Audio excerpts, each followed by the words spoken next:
Meeting is called to order, 11:05 a.m. Silicon Valley Clean Energy Customer Program Advisory Group. We will begin with roll call. Chair Evans? Here. Gary Lashaw? Here. Taurus Krishnan? Here. Donald Wheaton? Here. George Parton? Here. Patty Sexton? Here. Brian Michaelchuck? Here. Robert Brewer? Here. Jeff Homan? Here. Douglas Coons? Here. James Talea? Here. Pamela Garcia? Here. I will note that Vice Chair Martin Milius, Sandeep Mushu, and Tristan Meacham are absent. Do you expect Tara here? I was expecting Tara, not expecting Sandeep or Tristan. So, can I have a motion to approve the minutes? Second.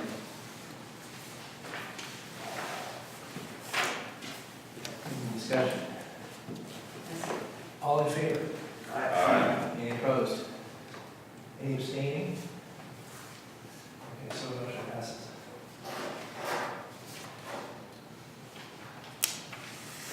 And then, so this is a big deal for us.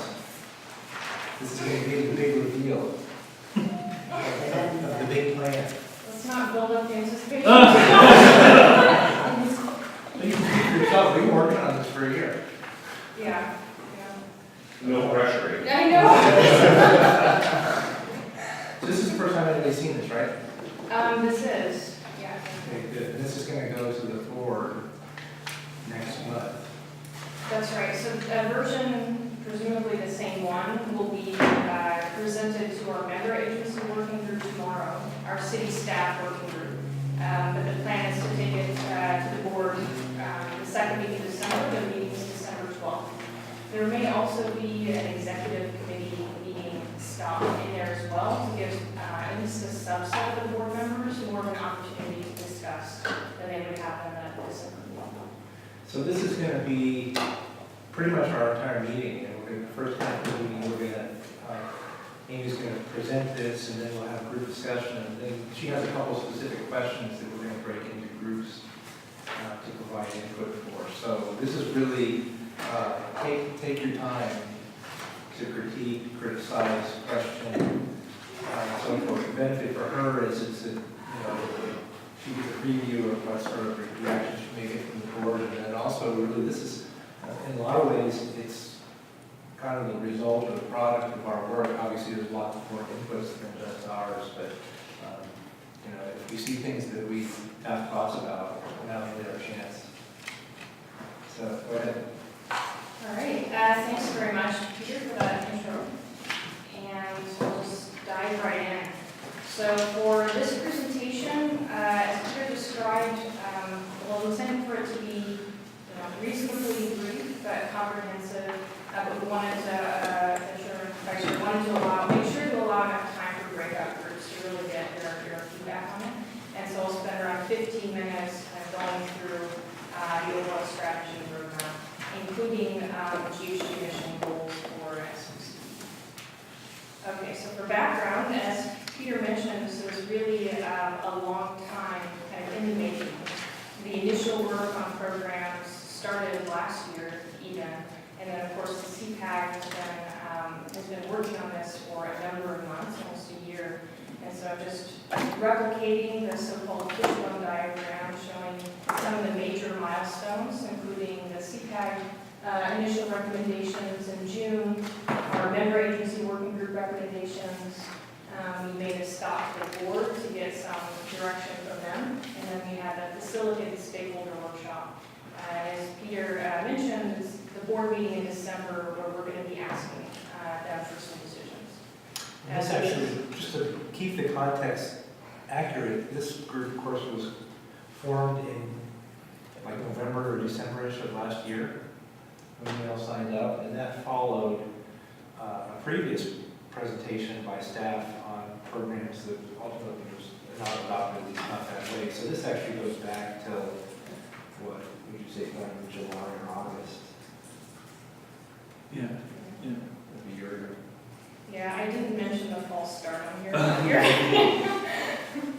But yeah, a long time in the making. So there were a number of key groups, CPAG being, obviously a very key group that were involved in the making of this strategy and programs roadmap. However, throughout this process, it's taken place over a decent period of time, and even in the last months, we have had, the landscape has changed, even over the period of time from when we started. So there have been some recent policy and regulatory decisions that are really increasing the competitive pressure on CCAs. We've had an unfavorable PCIA outcome, some legislation passed that's reducing, likely going to be reducing our load. And there's also a decent amount of uncertainty, including the PG&E rate projections. And so especially within the last few months, if you follow the board meetings or if you follow the executive committee meetings, you will see a hyper-concentrated focus on these really big issues that matter to programs and that it matters to our overall financing that we have available, or funding that we have available. Do you want us to hold our comments to the end, or do you want to have us? I will defer to Peter as chair, however you want to do it. I can certainly take comments. It's really up to you. Okay, why don't we, I think it'd be better if it's more discussion based. That's okay. Just, could you highlight the PG&E rate projections and what that means? Just brief. Yeah, so PG&E has, well, right now, our rates and the majority of the CCAs, I think all of them, are kind of pegged to PG&E's rates. And so 6% below, or X% below. But PG&E rates, of course, change. And they come out with an annual forecast for what the rate changes are going to be. And there's also a fairly complicated reconciliation process with balancing accounts. And so we don't know even a month in advance basically how PG&E's rates are going to change. And we're talking about a lot of uncertainty. It could be, I don't know, it could be, I think at one point recently they were talking about a 15% decrease, but in the last couple of weeks that's reduced to 6% decrease. And so we're talking about a lot of uncertainty related to that on an ongoing basis. So this is kind of a yearly thing. But then the second bullet point highlights, SB 237, expanding the cap for direct access or full retail choice for commercial customers. That could be, a candle nose under the tent. And there's, a lot of discussion in the CPUC and in the legislature about returning to full retail choice in California. Somebody mentioned that, and on this I don't know the answer, it's a legal issue, that cities could require as part of the business license to control the direct access issue. Or I don't know if they could control that directly, but at least control the, whether they get clean electricity. Does anybody here have any insight as to a business license could go that far? Yeah, I don't know anything about that, but I imagine there are going to be a lot of discussions, not just within SVCE, but within the member agencies as well about what sort of influence they may have going forward. And I didn't mean to kind of derail the program's discussion by focusing on these issues, but they create a context in which we're operating that impacts kind of what the proposal is. Well, I think that landscape is super important.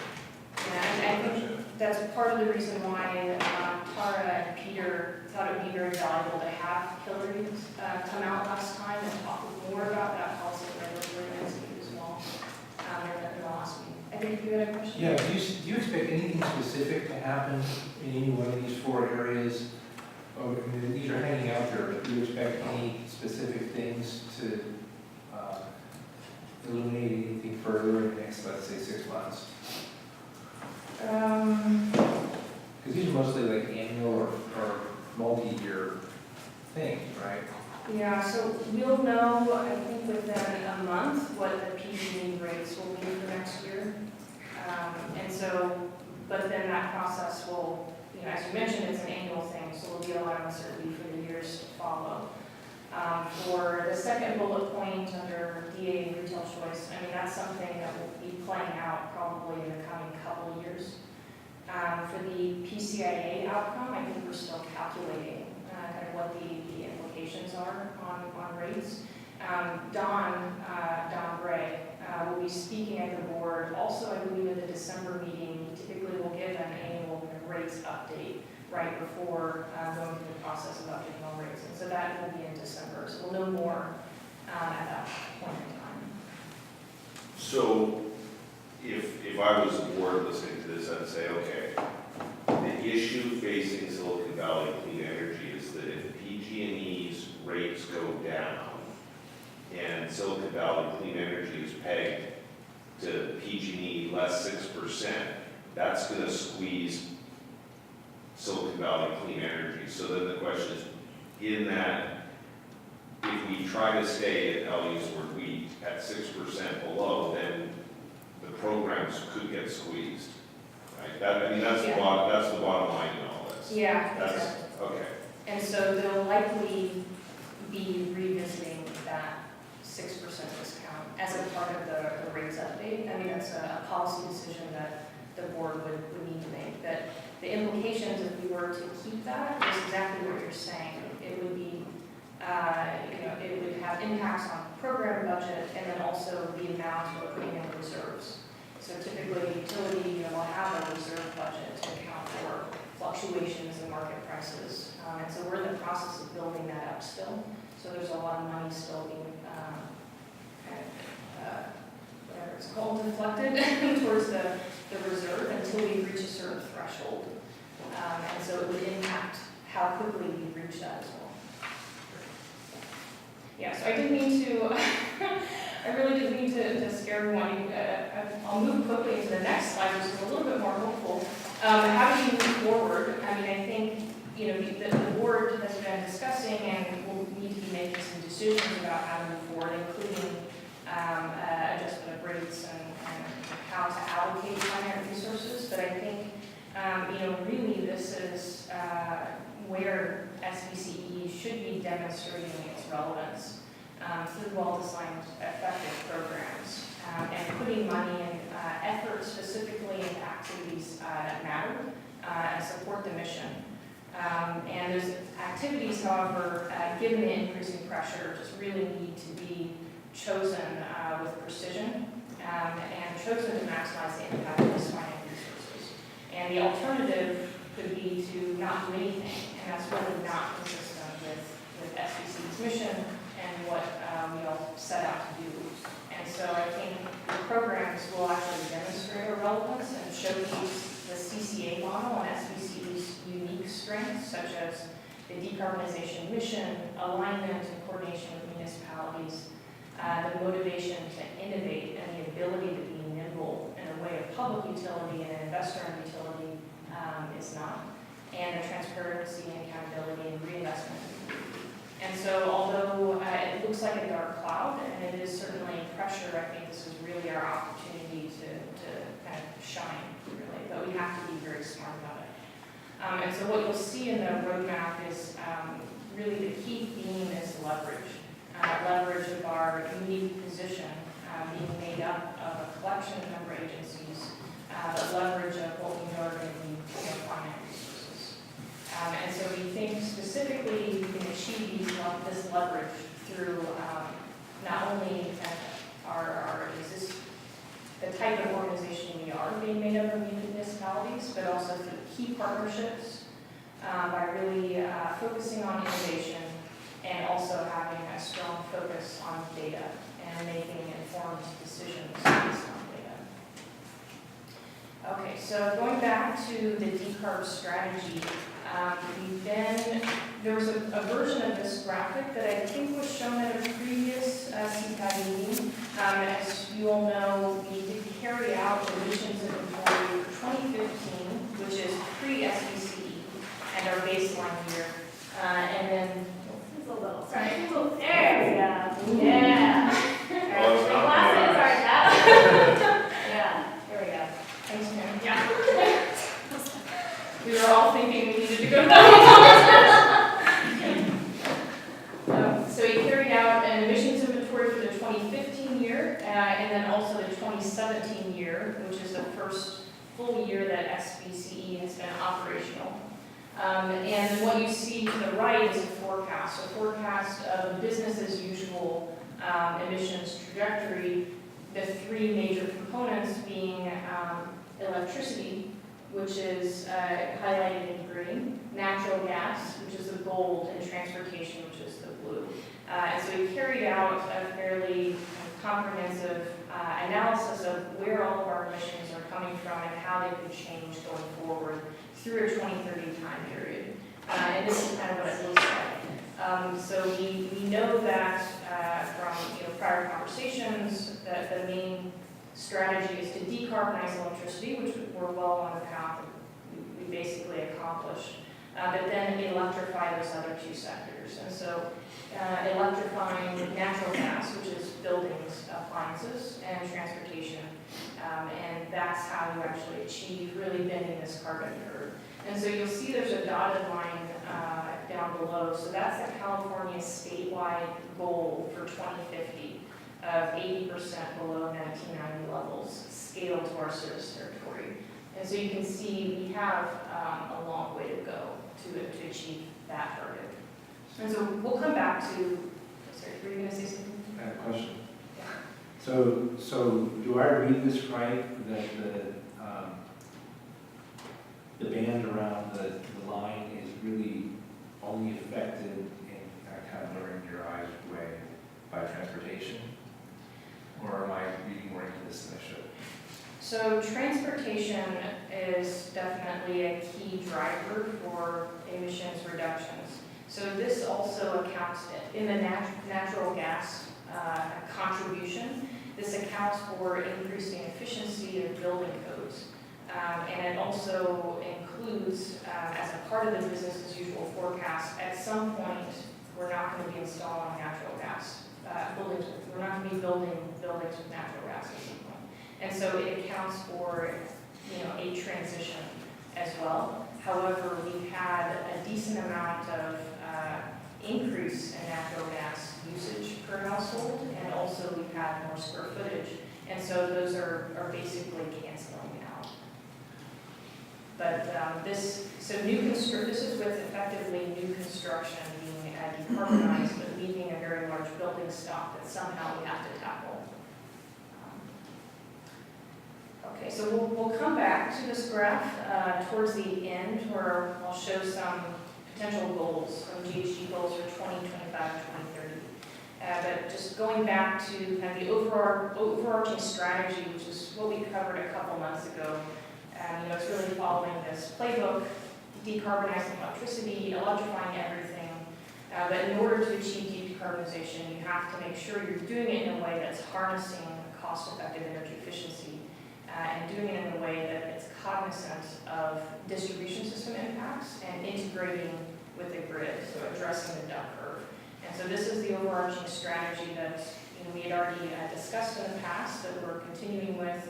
And actually this strategic framework that we had discussed a couple months ago as well is pretty much the strategic framework that we're moving forward with. Can you go back one slide, please? Where it says mobility in the lower right, is that transportation? Yeah. Okay. Because you're going in between mobility and transportation, just. Okay, thank you. Sorry, one other question. I'm assuming that this, when you say that the carbon-free power supply, I think you use the term basically done. What would happen, or how would this look different if between now and 2030 we go to hourly carbon accounting for electricity? How much difference would it make? So I shouldn't have said that we're done. This is basically. So it would, I haven't done the calculation myself, like based on the CPAG methodology for hourly carbon accounting, how much, this contribution would grow. So that's a piece of analysis that I think would be very valuable that we can carry out. But I would say that, based on the procurement that was approved, the procurement that's taking place, so the board in October at their meeting approved 2 solar contracts with storage to help account for the duck curve, help account for the fact that we need to integrate the solar that's already on the grid and any sort of solar we'd be adding. And then our other long-term contract being wind, which was chosen almost specifically because not only was it cost effective, but it did a very good job at matching SVCE's load. So we're taking actions to address that kind of indirectly, but yeah, which we'll kind of go into a little bit later. But yeah, I should probably choose my words carefully. More carefully. All right, so how about we dive into the specific program areas, and I'll try to be brief, but I have to give you, enough information to provide feedback on, of course. And so the programs roadmap that I'll show you, I'm really dividing it by sector: built environment, mobility, power supply, and then energy efficiency and grid integration. And then there are a few different sections that are cross-sector. And so going into the built environment, so what you'll see are bullet points of the main programmatic activities that we have in mind, some of which we're already working on and making progress. And the ones that are bolded are ones that are really near-term priorities.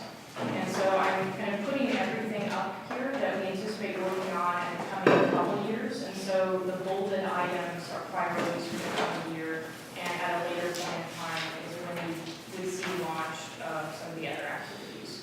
And so one of the big ones is reach codes, and this is one that's driven more by, or led really more by the member agencies. And so our cities are the ones that have jurisdiction over enforcing the building codes, and many of our cities, not just within SVCE service territory, but within a lot of other CCAs, are interested in this next building code cycle, really trying to push the envelope and promote electrification in a way that hasn't been done in the past.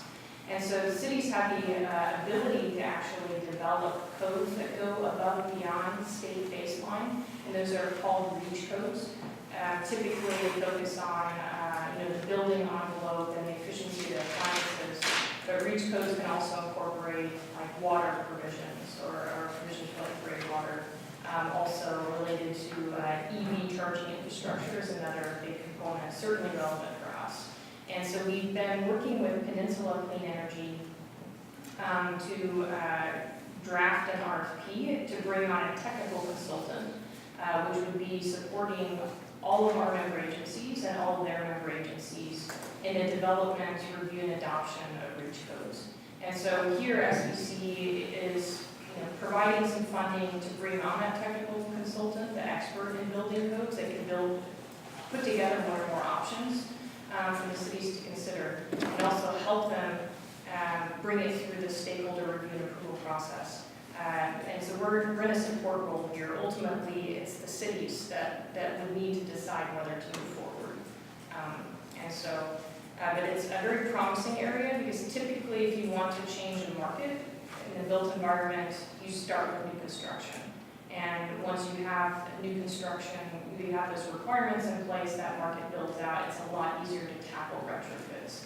It's really hard to tackle retrofits first if it's something that's not already built at that capacity is built out in construction. Just to add, this is great because one city at a time working independently is so much less effective and slower than what SVCE can do to help coordinate across the member agencies. Will make a huge difference. Yeah, and I didn't mention in the description here, but should also mention, so the reach codes, the technical consultant will be working on reach codes not just focused on the building envelope and appliances, and really working to see how to make electrification more cost-effective and appealing. But also there's a specific focus on EV infrastructure. And a city could adopt both elements at the same time, and it could all be under the umbrella of a so-called reach code. But there will be two different kind of stakeholder efforts, one with EV codes. So if someone is redeveloping a property, it would specify what sort of requirements they need to meet for installing EV charging infrastructure. And so there are kind of both of those elements incorporated into this. I think you should, a lot of the cities already have Title 24 plus. I actually didn't know that the REACH code meant Title 24 plus. I thought it was something else. I didn't know that until you just said it a minute ago. And so, even though I've written what our reach codes. And so I think that if you don't get questions on this, you should. And I actually would be kind of, maybe not, hate to have you add more, but you just use this term reach code, and you said could have to do with the building environment, could have to do with making electrification more appealing, and could have to do with EV charging infrastructure. And I actually think if you don't get questions about this, asking you to explain more, you should, and maybe you should just plan on saying, this is what this could mean. Because people will be like a little bit familiar with it, but not enough to really know what you're talking about. Yeah, I completely agree, and it's an incredibly wonky subject as well, which makes Right, it. but a lot of these people may have already dealt with it. And so they want to align what you're saying here is what they already think they know. Yeah, and we recognize exactly what you're saying in our conversations a little bit ago, and so actually at the board meeting tonight, we're going to be talking about reach codes. It's a discussion item, we're not going to be asking anything of them, but it's intended to level set. So for some of the council members, as you mentioned, they're going to know what they are. They maybe they've been through a process in the past where they've adopted them. But tonight is when we're hoping to kind of bring up the level of understanding to some basic level. What is a reach code?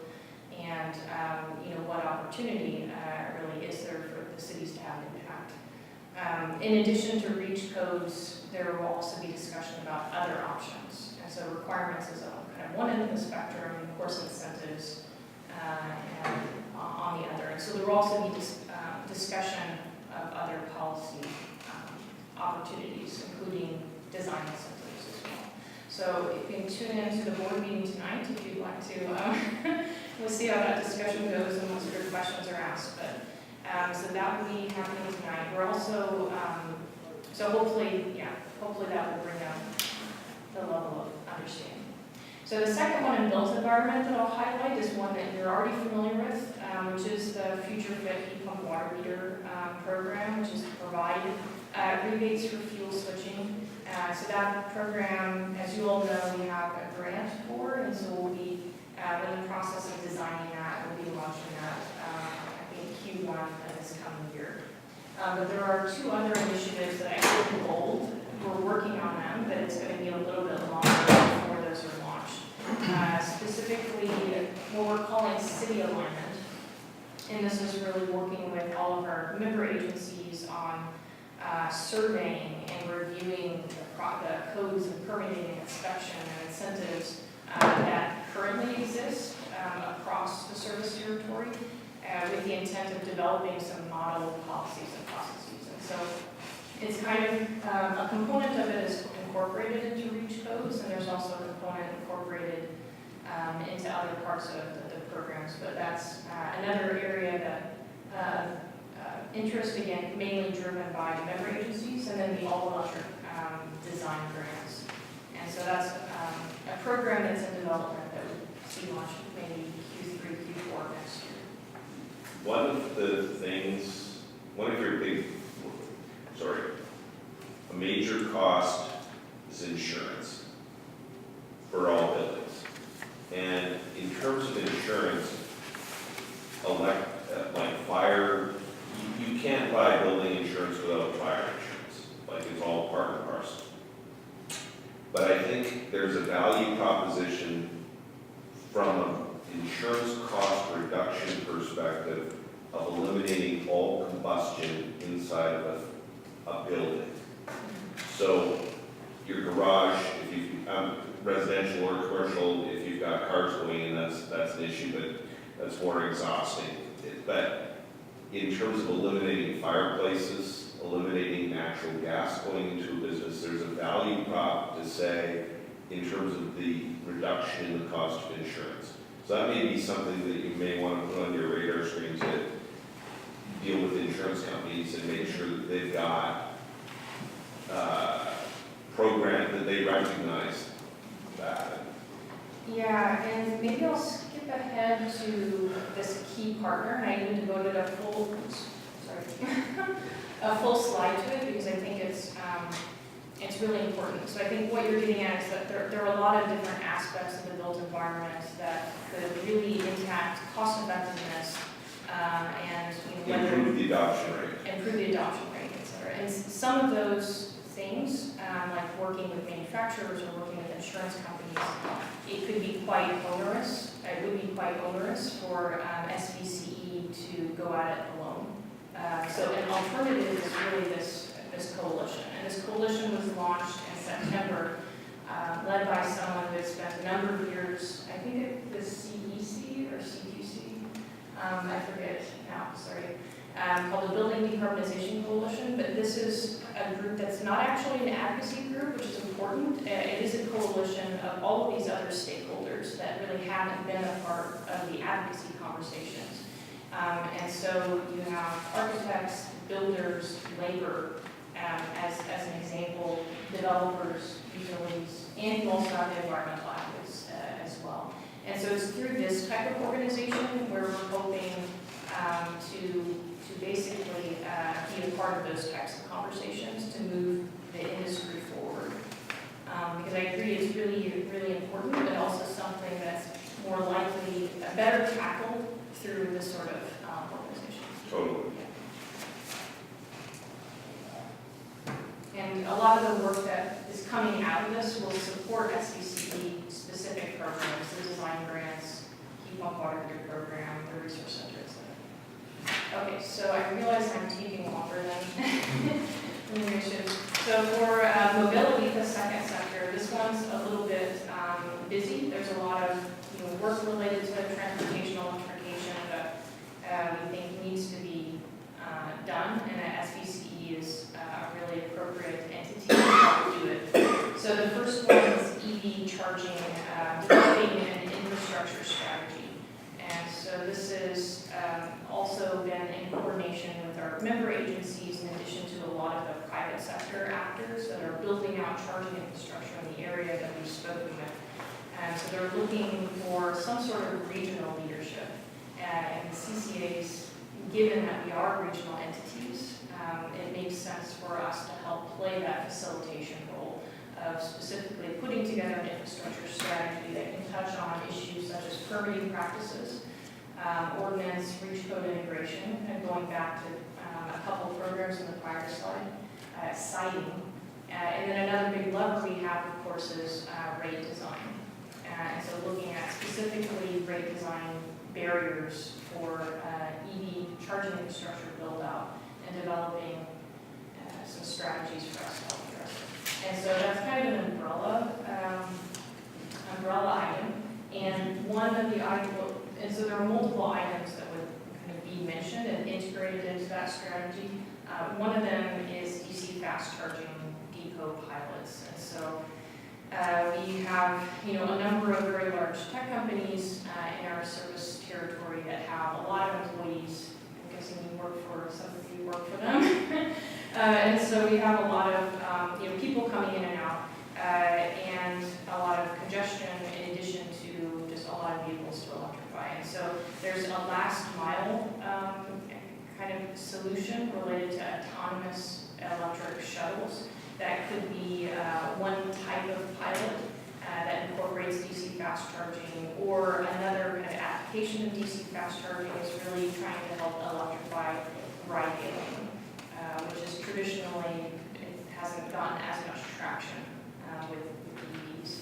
And so this is something that would be kind of an outcome of all of the stakeholder development during the strategy, stakeholder processes during the strategy development. But it was also a major focus area of the design charrette workshop. And so we have a head start on kind of an outline of what we think we need to do. So that would be another key component. And there are a number of other programs that, again, we are putting them on the roadmap, although it's not what we'll be focusing on in the coming 6 months. And so EV incentives, we spoke about EV incentives in prior meetings. I think there is a program being developed by Peninsula Clean Energy focused specifically on providing rebates for used EVs to low-income customers. And working with them, what we are considering doing is actually taking that program and scaling it beyond San Mateo to Santa Clara County. And so I think it's an interesting example of how CCAs can work in partnership by one CCA taking the lead and piloting a certain program design, and then having other CCAs scale up. And so that's one program that we're interested in really working with PCE on, that they've spent a lot of time and effort developing in collaboration with Peninsula Housing. I think it's called Peninsula Housing Cooperative. And then EV charging for multi-unit dwellings is another area that this group targeted and identified. We know we need to do more research on this. We know it's an issue. However, we're not at the stage where even beyond saying provide flexible grant offerings to address market gaps, we're able to really articulate what we need to do. Because there are a lot of programs out there that are just failing, unfortunately.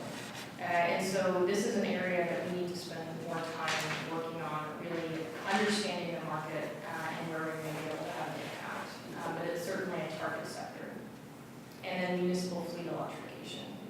There's a real dark cloud coming in this area, and that dark cloud is the elimination of the white stickers and going to the red stickers.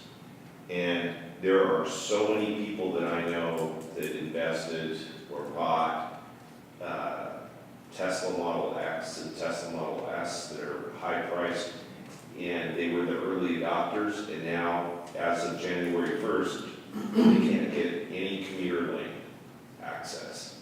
And the clean energy movement, coalition, whatever, in California has to understand that, because the automobile manufacturers that make hybrids that have some electrification to them, like, they get the red stickers, and a 100% all-electric vehicle has no priority. And I'm sorry I could get emotional, but I think that's just plain wrong. And but the clean energy movement lost that, or failed to even understand that was coming up in Sacramento. So I'll just put that on your radar screen. Yeah, and I think it kind of relates to the other comment on insurance. Like, there are all of these other factors that maybe aren't directly addressed in these projects, but we know that SVCE needs to have a voice in it some way. And so there is a counterpart to the Building Decarbonization Coalition that's focused on electric vehicles that has been around a lot longer, called VLO. And so that may be a type of coalition that SVCE should look to join to be able to be involved in some of these conversations. Okay, so for power supply, these are the kind of prioritized areas. The near-term priority really is looking at our big C&I customers and providing customized rate options and additional options that may kind of entice them to continue to stay with us should they get the option to move to direct access, for instance. And so the C&I clean power offerings that really is to develop, market, and sell those additional power offerings. And it could include specifically rate structures, but there could also be other components. There are many of the tech companies that have storage installed behind the meter. And many of them also have their own contracts for renewables that maybe could come into play in some sort of customized deal making.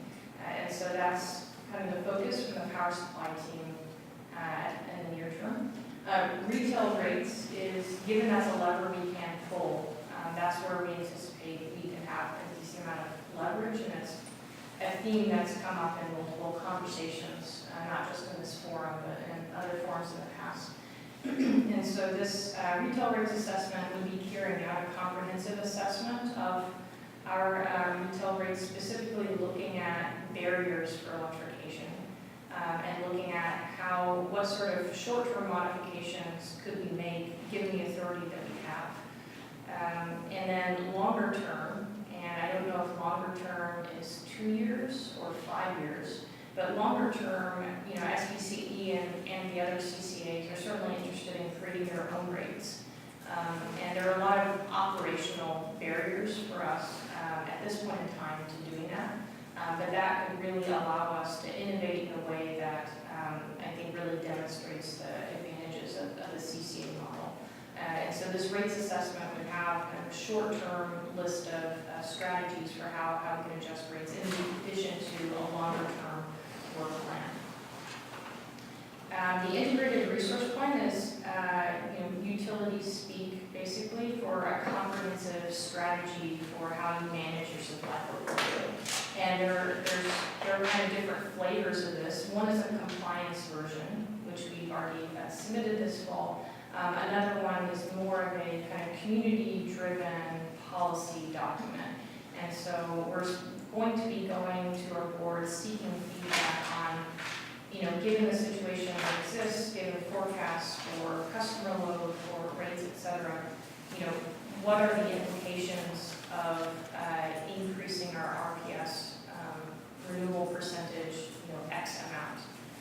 And what balance do we want to have? We always want to be above the minimum compliance. How much short-term procurement versus long-term procurement should we be doing? Should we have a carve-out for local power? And so those are the sorts of policy decisions that you typically integrate into an IRP, an integrated resource plan. And so that's on the horizon for mid to late next year. And then local renewables, which is something I think hasn't been necessarily a strong focus in the discussions that I've been in, at least in this group. But it's something that, certainly has come up with some board members, other community members, member agencies. And so this item is really looking at, well, first of all, research what sort of availability and what sort of price do we have for local resources. And so local, in this case, could be SVCE service territory, or it could be Bay Area service territory, or it could be defined in different ways. And then based on, that research, make an informed decision about what sort of cost impacts could there be if we were to have a local carve-out or procure from local resources. Okay, so for energy efficiency and grid integration, there are two items. I'll just gloss over the bottom one. I think that a key outcome from the CPAG meeting in the past and from a lot of discussions is that we need to help members of our community and our customers to leverage resources that are already available to them, that they are already paying for, such as SGIP, or such as the energy efficiency programs. And so the bottom one is kind of a catch-all.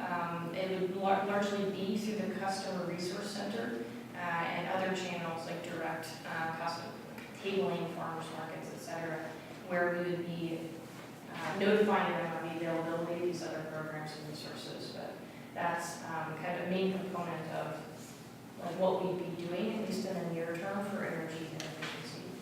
And then the one that I'll highlight more is a distributed energy resource integration. So this group has spoken about the duck curve a number of times, and we know it's a big issue. It's a statewide issue. It's well beyond what any single CCA could kind of tackle, but we want to do our part. And we're doing our part in part through the utility scale procurement decisions that we're making with wind that's matching our load, and also incorporating storage into our solar projects. But there's also more we can do here. We're going to be as a community, we're going to be electrifying transportation in the built environment. That's a lot of additional capacity. And we need to make sure that that's done in a way that's cognizant of the distribution system and grid integration. So one way to do that could be, for instance, to procure resource adequacy from DER aggregations. And so this is kind of a wonky topic, but basically the outcome, we have to procure resource adequacy no matter what as a load serving entity to make sure that, if everyone turns their lights on at the same time across the state of California, there's enough power.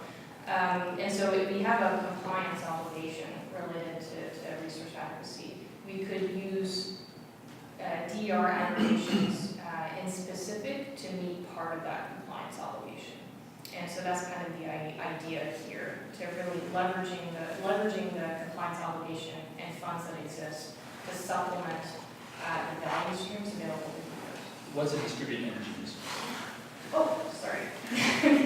So a distributed energy resource could be any sort of resource providing services. So for instance, smart electric vehicle chargers, electric vehicles themselves, which can be controlled.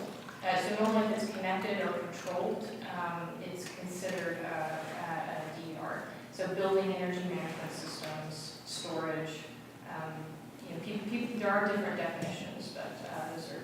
It also includes local solar and wind And yeah. and energy efficiency. They don't count for it, right? They don't count for it, right? No, but that's what DER is. Right. Okay.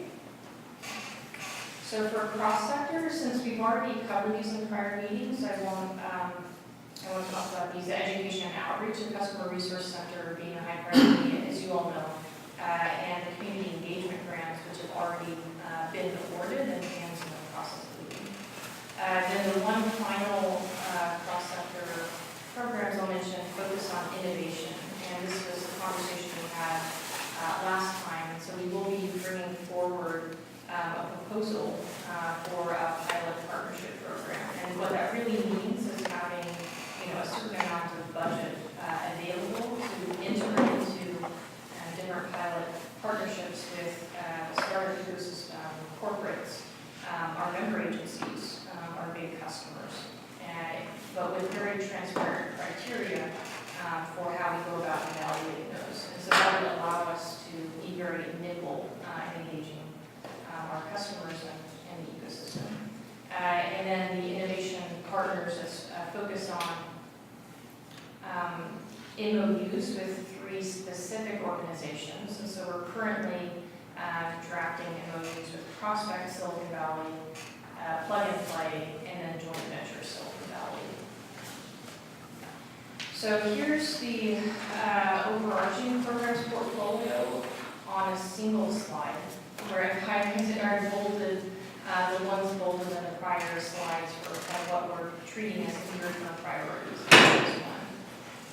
And so, given time, Peter, should I move on to the breakout questions? Actually, I would suggest if you're done, open it up for kind of, basically, we're sitting where the board will be, having seen this. And so if people have kind of group comments about the thing overall, then what we can do is we can kind of set up the breakouts so people can get lunch and do breakouts in the evening. Okay, maybe I'll make a couple more comments. So you have some additional slides in there that provide some additional information about, for instance, key analyses we've either already carried out or in the process of carrying out, specifically customer segmentation. And this, I think, goes back to the conversations that CPAG has had about really targeted marketing and personalized information. Heat pump technology, economics and policy assessment, and a DR potential assessment. And then you'll also see a few slides on some proposed emissions goals for the service territory. But I think it makes sense to focus the discussion really on programs. And when we bring it to the board, of course, we'll be proposing budget numbers as well, along with this. Yeah, anyone has any either clarification questions or if you want to jump into feedback, I welcome them, welcome any comments you have. And then we also have, as Peter mentioned, 3 question prompts. Sorry.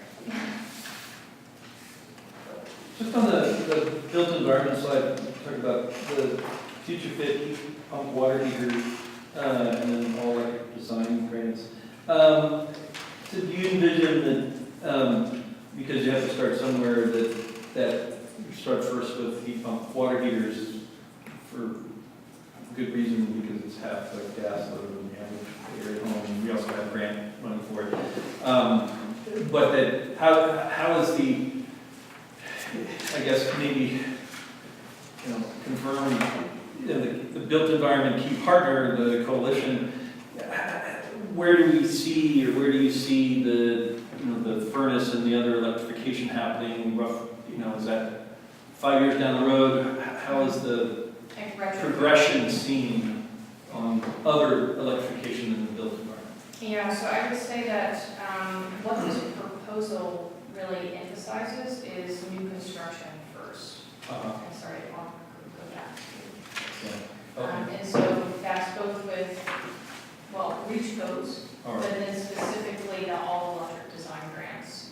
And so those are, REACH codes can be for a major remodel, but for the most part, that's focused on, okay, if you were to build a building from scratch, which we hope people will be, if you want to make it all electric, then what are the model specifications we use, Yeah, and how we. yeah, that makes sense. Let's stop building them wrong, and then figure out how to work back and correct those that are built wrong in the first place. Yeah, so the near term is It's really bluntly. yeah, near term is really focused on. Oh. So it's really focused on new construction with the intent of, and also the heat pump water heater retrofit component. Okay. With the intent of building out the market capacity.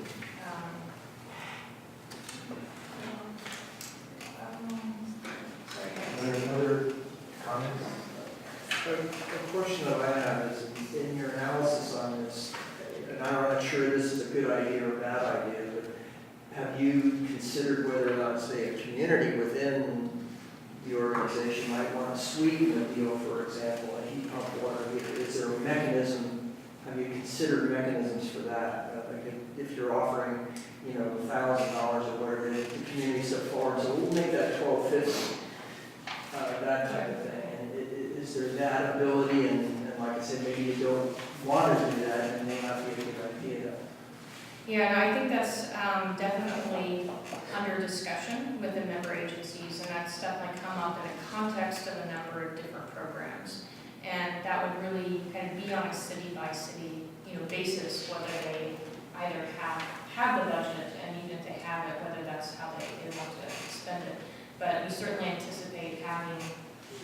What I'm getting at is most cities wouldn't want to take that on themselves. They'd want to say, okay, we'll provide some additional funding for our community and let SVCE handle it. I'm sorry, could you say that one more time? I got distracted by this.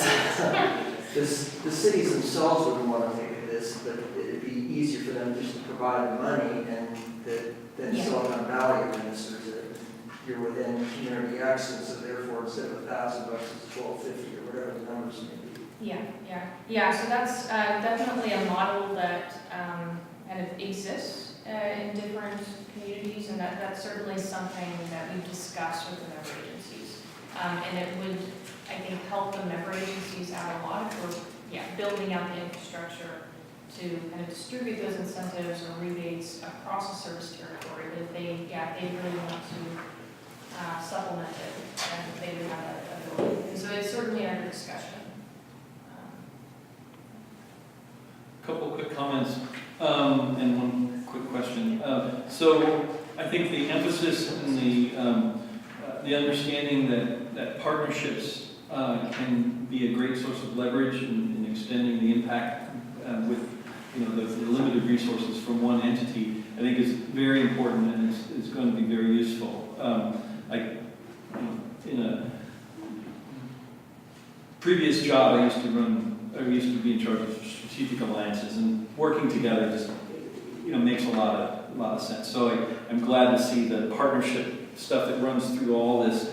Back to our chair's comment about DERs, I think it is a really good thing for us to focus on that subset of DER that is connected and controllable, that helps us with the duck curve, and that's where this innovative community can play a part. And then the question on power supply, is the idea that the power supply portions of this, any budget needed for that would come out of the power supply budget and not the programs budget? I guess it depends on what specific thing it is, but generally I wouldn't want all of our program budget to go toward deals for big companies. Yeah. So it does kind of depend on what it is, as you said. But certainly, we have a limited amount of programs budget, and so we would need, as much as we can for things that we think are advancing the decommission. So the DER integration component, where I mentioned we have a compliance obligation to procure a certain amount of capacity. We could decide to meet that obligation specifically from DERs. That's going to be more expensive. So one way it could be divided, for instance, is whatever the market price is, that would come out of the power supply portfolio budget, and the programs budget then would just be above market cost. But everything is subject to negotiation. So one of the things that's not, maybe it's here and I missed it, but it's not obvious to me, like if I'm a board member, what am I going to see that's, what's going to happen like in the next 3 months or 6 months, and how are you going to measure that success? I see, strategies, assessments, evaluations, studies, and, are there specific, you mentioned a couple of them, of course, the future fit, it's an existing program that's already underway, right?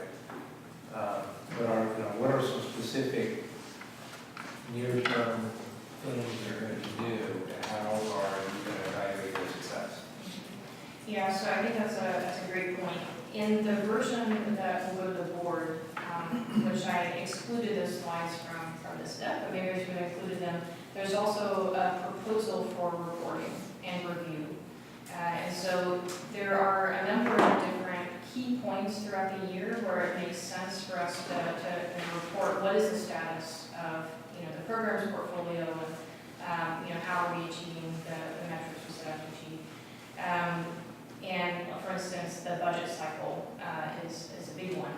Another one is related to, we typically have an annual strategic plan update, and so that would be another point in time where it makes sense to provide the board an update on status, but then also providing the opportunity maybe on an annual basis to revisit the entire policy, or to revisit the entire portfolio and really discuss how things are going and what needs to change, assuming there are things that need to change. And so the proposal would be to do that on an annual basis, but then do reporting on a quarterly basis.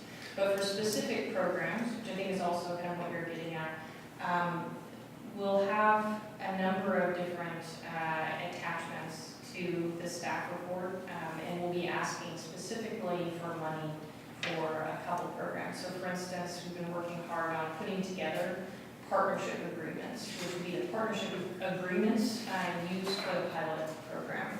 And so they need to be formulated to cover a lot of different situations, including what if it's a hardware pilot at a member agency's site or at a customer site.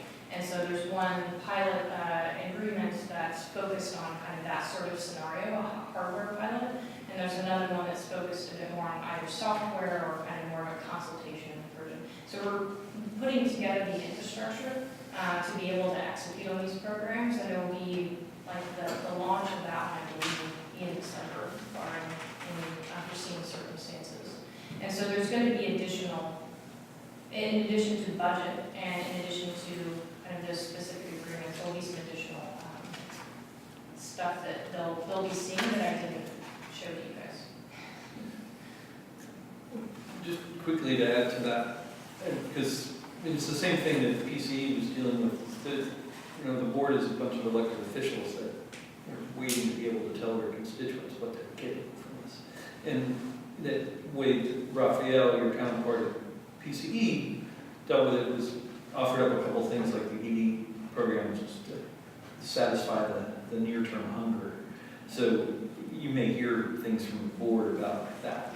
I think part of it. It's hard because you really want to have a good plan and have it all fit together. But You have to feed the hunger sometimes in the short term. Because these pilots you talked about, I had a hard time understanding if there was any specifics to it. Can you say the general nature of these things? You said hardware and software? So this is related to the discussion we had last meeting. At that point in time, it was conceptual, but it was basically a program that would enable or allow SVCE to very nimbly work with the private sector, startups, corporates, or even academics. Okay, it could be any number of things depending on what those partners have. Yes, Okay. and so there would be an application process and an evaluation process. And so there are specific criteria related to the strategic framework, effectively directly related to that, for how we would go about screening concepts, and then maybe a quarterly application deadline. But the program in this case is a budget allocation, that application and evaluation process, and other terms of the program, maybe a cap for the number of pilots per rolling application deadline. And so it's putting together that infrastructure, but not specifically at this point in time seeking out Okay. specific So applicants. it's broadly kind of like what PCE did with their 6 pilot chunk, setting it up to be able to do something like that. But It's a little bit different in that, I mean, it's similar in that it's for pilot projects. And so finite scope, finite term projects where you're really trying to identify and mitigate some sort of either technical risk or business model risk, et cetera. So there's some objectives. But in this case, it's intended to be there like on an ongoing basis. yeah, got it. Okay. Whereas, That was just a one-shot deal, and it could be repeated, but it's, yeah, I get it, thank you. Okay, other comments on the presentation so far? Give yourself and board members.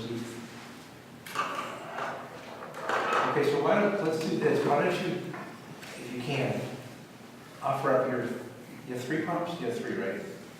So what we can do is we're going to have, I guess, 3 breakouts. You can pick one. You can't decide as what you can float in between, but there's going to be 3 report outs one way or another. And so why don't you go ahead and give your prompts, and then you guys can grab lunch and pick whichever prompt you would like to participate in the discussion on, and we'll reconvene after the breakout groups have had a chance to come up with some ideas and responses, and then we'll spend the last 30 minutes of the meeting discussing those. So why don't you go ahead and present your prompts and you can get lunch. okay, I have to recreate the slide. Since it was added and I can't access it, but should I, Or you can just, I can also just. Is it on the handout that you did, or no? No, I don't think it is. Here, let me just-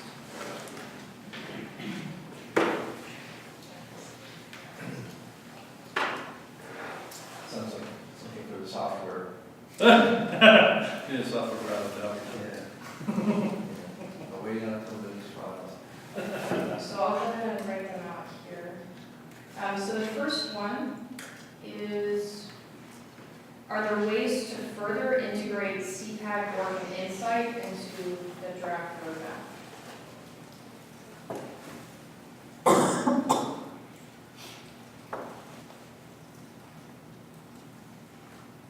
And I'm sorry, I'm still calling it draft at this point, because there could be things that change even before December. It's always right. The second one, suppose SVCE resources for programs increased or decreased significantly. What would be your recommendations for 2 to 3 additions or subtractions to the program's portfolio? And I'll write that down just a minute. And then the third one is, what other partnerships, activities, external funding, or other resources might SVCE pursue to further leverage our limited funds and staff?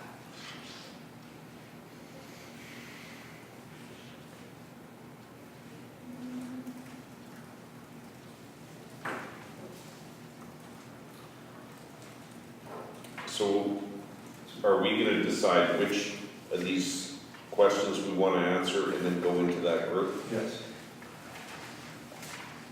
So we maybe do the CPAG group over here, and then the change in resources group in back, or maybe this corner, and then the other partnerships and resources over here. And, I would like to discuss these things, and then we'll report out and discuss it as a group, so we get a chance to put it all of them.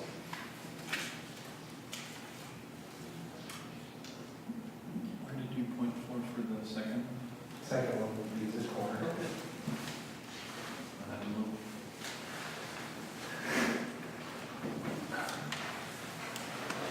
So I'll just stay here because I'll be on the third group.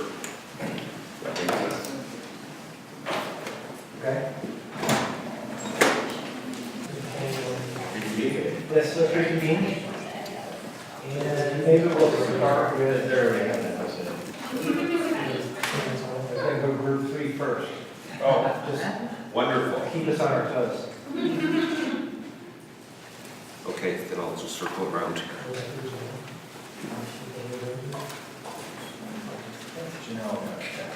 So we had number 3, which other partnerships, activities, external funding, or other resources in Silicon Valley Clean Energy leverage. And Amy said leverage is the key word.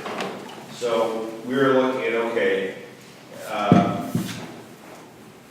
we thought that one of the ways to extend the staff would be through the social media activities that are being done by other organizations that have a similar mission and are aligned with us, such as Actera, Palo Alto Utility, Santa Clara Valley Water District, those other sort of organizations. They weren't on the partnership slide, but it's like when you move water around, water uses a tremendous amount of electricity. So anything that reduces water usage actually is reducing water consumption, reduces energy, right? So we were talking about that. Then as well, those organizations may have funding sources that we don't know about. So if you could look at what their funding sources are, that could, uncover some potential sources. And so we talked about that. What else? Trade associations just in general. In the clean energy sector. CalCia, when they have, legislators and lobbyists, so they can go into state level, because they can change laws and laws, like the laws that came in under Title 24, that's what made a significant difference in how we're building and what the envelope looks like. So if they would implement or augment even the Title 24 standards to include, the heat pumps or some of the other things, of course, it has to start with new construction. That might be a way that we can partner with them, common goals. And then go to the individual city, and we've talked about reaching out to the city planners and building departments who affect the permits and regulations, and that's good. And I know even with Title 24, there were some really, Morgan Hill, for instance, and their building departments, they would go above and beyond. So yes, Title 24 is enforced, and they said, and if you do this and do this, we'll even give you extra credits, so you can now build more, and you get incentives, and you get reduced fees. So those things can be done at a local level, but it really seems to me that if you want to implement things and get it through building departments, that it really has to start, the hammer has to come from higher up. Otherwise, it's going to be, you're going to be talking to a lot of different building departments and hoping they'll adopt these clean energy subsets or whatever, but when it comes down from the state and it's mandatory, there's no choice. So maybe it needs to start at a state level. I'm not really quite sure how to reach other than my sector, like CalCia and some of the other programs, because they introduce legislation, and then it becomes law, and then save a lot. Certainly, San Carolina Water District has lots of money. Oh, we'll stick it. And so, and we got the money from the Bay Area Airport Management District. One of the things that we discussed was that on the water side, where we were with the drought 10 years ago, Santa Clara, all the organizations involved with water, bringing the utilities, they essentially did a great job cutting the consumption of water. And they did such a great job that their revenues are falling on a permanent basis now, so they've jacked up their base rates. In Monte Sereno, Los Gatos, people are very upset because they pay a high fixed cost for water and a low variable cost. So people that don't use very much water are essentially being penalized because they could essentially reduce their water consumption. So there's leading practices from the water side that you may investigate leveraging. And then as well, Palo Alto Utilities, the reason why we mentioned them is that they've been doing this for years and years. And if you take a look at their programs that they're offering in Palo Alto and say, how can you tailor that to Silicon Valley, to the 13 member agencies? So actually, I have a call with them at 1 p.m. on exactly that. Okay, that's covers everything we talked about? Okay, that's our report. Okay, everyone go. Thank you. Well, actually, we have, other people want to make comments on this topic.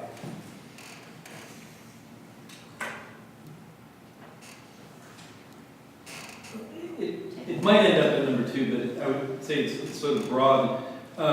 It's something that some of us in Sunnyvale are trying to deal with. Is we're at a point now where we need much more of the population engaged in GHG reduction, climate action, and how to greatly expand the number of engaged people in this problem that we need to solve, because it's really just, we're probably under 5%, easy. And so we're thinking of ways to do that. You know, that, for example, there's Palo Alto's Cool Blocks program. We're trying to lay groundwork in Sunnyvale through a disaster preparedness based on blocks called Map Your Neighborhood program. And then it could lead into us adopting Cool Blocks, or what Palo Alto, Menlo Park, and Fremont are doing with an organization called Community Climate Solutions. Lisa Altieri from Palo Alto put together a very broad-based platform for action. So something like that, something where how do we engage the broad populace in overall GHG engagement? And that's a hard problem, because it can't just be a handful of people in each community. It's got to be everybody, or most. I think we talked a little bit about that, as identifying the groups within the communities that can spread the word to a wider audience. You know, it could be somebody like the Sierra Club, it could be somebody like Terra, it could be somebody, you know, each community has some environmental activists, if you will, that can help spread the message. Yeah, of if there's the some core programs that are out platform that we can drive people to, because any given one of these, like Sunnyvale Pool and Sunnyvale, we can only do so much, and there just needs to be, we want to take this one piece and we'll help outreach, get people to drive to this one piece, and you can, but you've got to have some central thing that you're pushing people toward doing and engaging in, and then you can break up, say, I'll do this piece, and this, you know, the livable Sunnyvale and Sunnyvale will do this piece, because otherwise it's not practical. Or But just- it's exactly that Or point. just help us get the word out on the Silicon Valley program. Yeah, yeah. So, environmental activist groups are very important. Sometimes it's the groups that don't want to do anything with environment that is the audience that we really need to reach. And so the question is, what are those groups? Are those, you know, centered around sports? Are those centered around business? Right. some other reason for those groups to get together. Because, they're not the ones that are going to be engaging with the organizations that we have the easiest access to. Well, like the Chamber of Commerce is. Do it all. Because each chamber. Yes, has chambers, 500 the, to 2,000 members. And they Lions have- Club, lots of other civic organizations. Do you know there was a sit-in in Pelosi's office yesterday? Yeah. Yes. So, Pelosi's office, or sit-in, they call themselves the, I guess, green activists, and the newly elected young lady from, I think, New York, yes, joined in Ocasio-Cortez. yes, the new Congress member, the youngest, 29 years old. Okay, go ahead. We'll come back to this. So we'll start with the bad news scenario first. So let's talk about if there's a decrease and what would we subtract. So the first general area that we saw for potential subtraction was actually programs related to electric vehicles. And the thought process there was that there are other players who are pushing progress in electric vehicles. For example, the state, in order to make its statewide goals, is going to be needing to roll out programs. So we saw Silicon Valley Clean Energy is potentially having less of a unique role there. And so if you were facing a reduction in resources, looking for a place to cut that was one area. Next up was local renewables. So there, if it's coming out of program funds, we're assuming that it's subsidy to attack at an above market rate cost. And we want to preserve other programs, but if effectively we're subsidizing this being a less cost effective area of endeavor, we'd rather shepherd our funds and use scarce funds for maximizing greenhouse gas reduction. So that would be an area that we saw as right. And then potentially the third area would have to do with pilot programs, in the sense that if we're really resource constrained, and if there's something that you would never have the funds to scale it, well then there's probably doesn't make sense to run pilots either. And then on the addition side, we thought the first thing to add would be doing more and more quickly in the electrification of the retrofit world, because it's such a hard problem. Just getting started and trying to figure that out is important, because it's going to take a while to do, and it's most of the buildings and most of the GHGs are from existing buildings. Second would be to add money for more pilots, or bigger pilots for innovation. And in both cases, the similar reason is we want to try to find unique capabilities and what can we do in this innovative SVCE territory. Third to add would be electrification of more fleets beyond just municipal, things like school districts, regional transit, maybe even medium-sized business fleets, that kind of thing, because of the impact of transportation. But that's less unique. The first two being the primary additions. Good. Comments, questions? I'd like to, in addition, another fleet to look at for electrification is all the companies that service the tech companies in transporting their employees around. There's a lot of those buses, huge buses on the roads.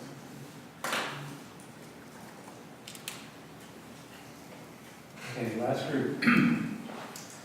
So I think we had less to say, but one of the things that we thought is that our groups talk a lot more about sort of broad-based programs, and we didn't see as much of that in the final thing here. A lot of that's sort of like into the customer resource center, I guess, is sort of like the one bullet. But one thing that actually Peter brought up is that like if you're an average homeowner, you're looking at this, like what things would actually most homeowners wouldn't see, like, oh, that's something I can a program that actually affects me directly. I actually think that's related to a conversation we just had a, kind of compare and drop messaging with what we're doing here, and it occurs to me that, like, we don't have an ask. If there's a drought, you can say, there's a drought, use less water, and you can get that, right? But what's our ask?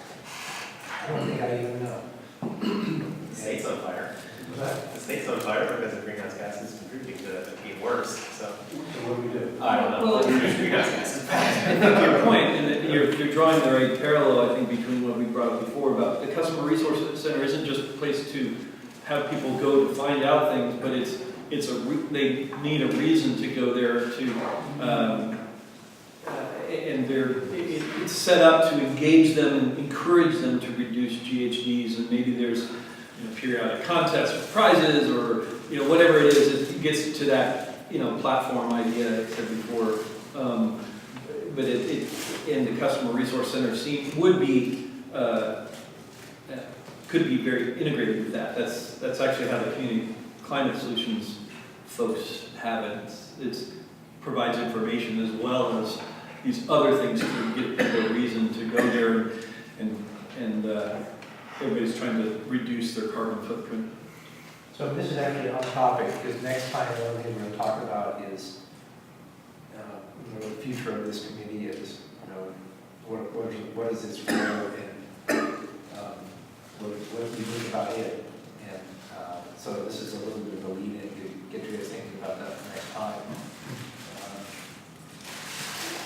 Well, to that point, it is one of the hardest problems. It's essentially, instead of us bringing in the ideas into SVCE, we need to take it back out and try to drive and help figure out how to get the broader community involved and engaged in all of our territories.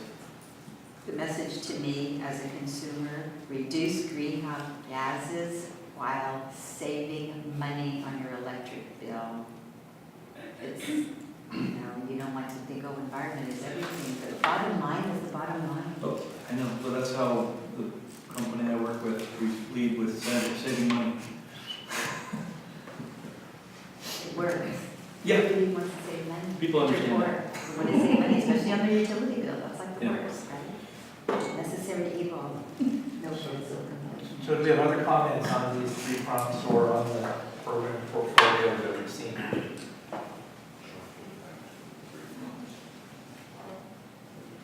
Or Amy, do you have questions for what we all provided that you'd like us to expand upon, or something that didn't make sense of what we suggested?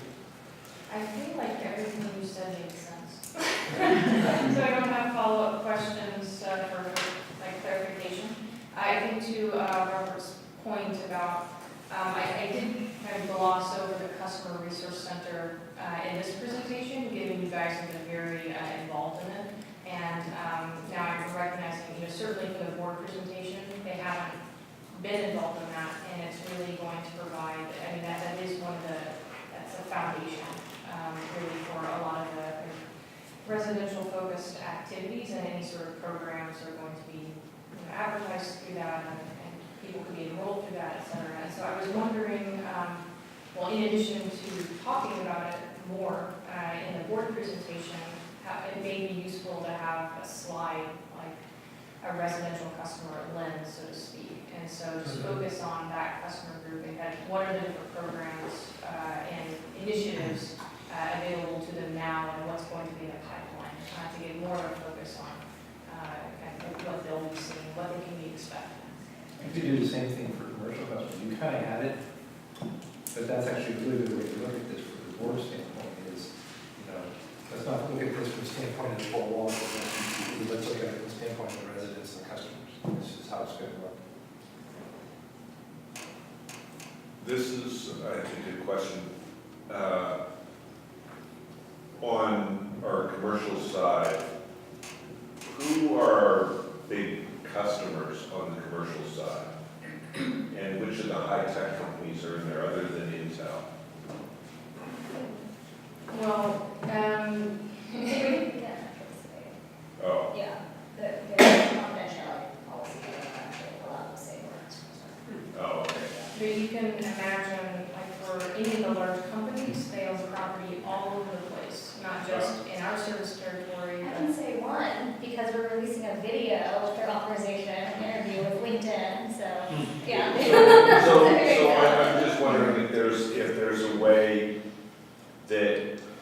whatever Silicon Valley Clean Energy does, if you can leverage through the employee base of those customers that are aligned with Silicon Valley Clean Energy. So they think, oh, Silicon Valley Clean Energy is a good thing, rather than going direct access to a dirty source of energy. They are going direct access or whatever through Silicon Valley Clean Energy. So they're aligned with our mission. And then they say, okay, if you have messages that you want to get out to our employees on doing any of those things where you need to have it, they may give that to you for free. So typically, a large corporation will have a sustainability department, or coordinator, or manager, or something like that, that is looking for information like that, not only to share for the company itself, but for the employees, in order to be able to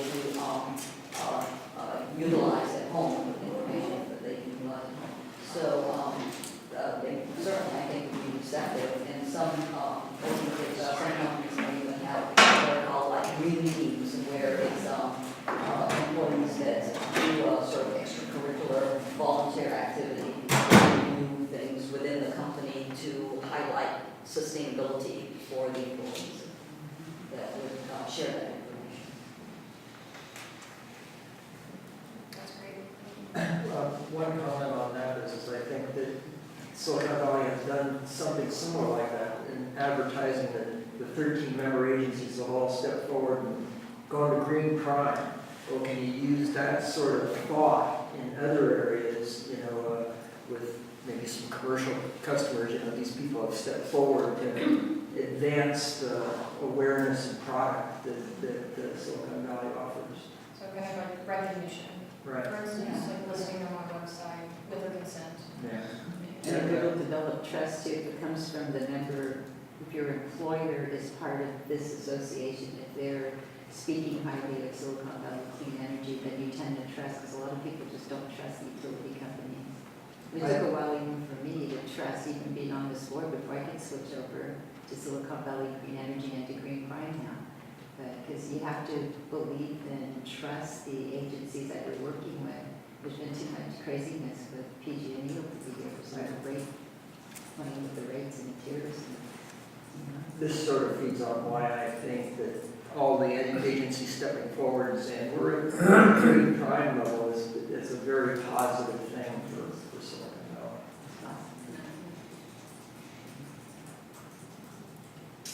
Any other comments, because we're running out of time and I know you guys to leave.